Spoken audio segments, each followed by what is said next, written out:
ও জিব্রাইল, জলদি চলে যাও না ফাতেমার বাড়িতে। ও জিব্রাইল, জলদি চলে যাও না ফাতেমার বাড়িতে। রে জিব্রাইল, যখন ফাতেমা একটা মতি নিক্ষেপ করবে রে, তখন তুমি জিব্রাইল দুইটা টুকরা করে দুই ভাগে, দুই ভাইয়ের ভাগে সমান করে দিয়ে দিবা। ও বন্ধু, এবার আল্লাহ রাব্বুল আলামিন অর্ডার করতে দেরি রে, জিব্রাইল বন্ধু চলে আসলো। খাতুনে জান্নাত ফাতেমা যখন বন্ধু মতি নিক্ষেপ করলো, মতি নিক্ষেপ করতে দেরি রে, সঙ্গে সঙ্গে মতিটা দুইটা টুকরা হয়ে দুই ভাইয়ের ভাগে সমান সমান চলে গেল। এবার মা খাতুনে জান্নাত ফাতেমা এবার ফয়সালা দিয়ে দিল, তোমরা দুই ভাই সমান সমান করেছো, তোমরা দুই ভাইয়ের লেখাই সমান সুন্দর। আরেকটু মহাব্বতে বলুন না সুবহানাল্লাহ, আর জোরে বলুন না বন্ধু সুবহানাল্লাহ। ও বন্ধু, আল্লাহ রাব্বুল আলামিন ইমাম হাসান হুসাইনকে এত বেশি বন্ধু ভালোবাসতেন, এত মহাব্বত করতেন।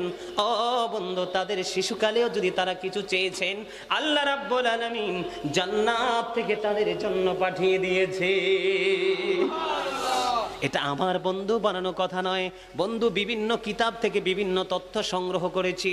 ইমাম হুসাইন আহলে বাইতকে আলী মুকামকে আমার আল্লাহ কত বেশি ভালোবাসতেন। একদিন ইমাম হুসাইন বন্ধু, এখন আমাদের দেশে আমাদের ছেলেরা বিকেল বেলা হলে কেউ ক্রিকেট টিম নিয়ে বের হয়, কেউ ফুটবল টিম নিয়ে বের হয় কিনা, মানে মৌসুমি খেলা যে যেটাকে যখন পারফেক্ট মনে করে সেটা নিয়ে খেলাবার বের হয়। একদিন ছোট্ট হুসাইন মা দুনুনির গলা জড়িয়ে ধরে বলল, মা গো, ও মা, আমি খেলতে যাচ্ছি আমার বন্ধুদের সাথে, ফিরে আসার পরে আমাকে তুমি আপেল খাওয়াতে হবে। জোরে জোরে বলেন না সুবহানাল্লাহ। বন্ধু যখন বললেন, মা আমি খেলতে যাই, খেলা শেষ করে আসার পরে আমাকে আপেল খাওয়াতে হবে, মা ফাতেমা হুট করে সন্তানকে বলে দিলেন, বাবা যাও তুমি খেলতে যাও, খেলা শেষ করে আসো, আসার পরে আমি তোমাকে আপেল খাওয়াবো।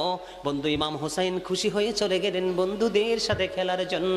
খেলতে খেলতে বন্ধু খেলার শেষ হয়ে গেল, এদিক দিয়ে মা খাতুনে জান্নাত ফাতেমা চিন্তা শুরু হয়ে গেল, ওগো মনি, আমি মা হয়ে সন্তানকে কি করেছি, আমি মা হয়ে সন্তানকে প্রতিশ্রুতি দিয়েছি আমি আপেল খাওয়াবো, কিন্তু কিতাব প্রমাণ করেছে তখন মদিনায় আপেলের কোনো সৃজন ছিল না। এবার কি করলেন?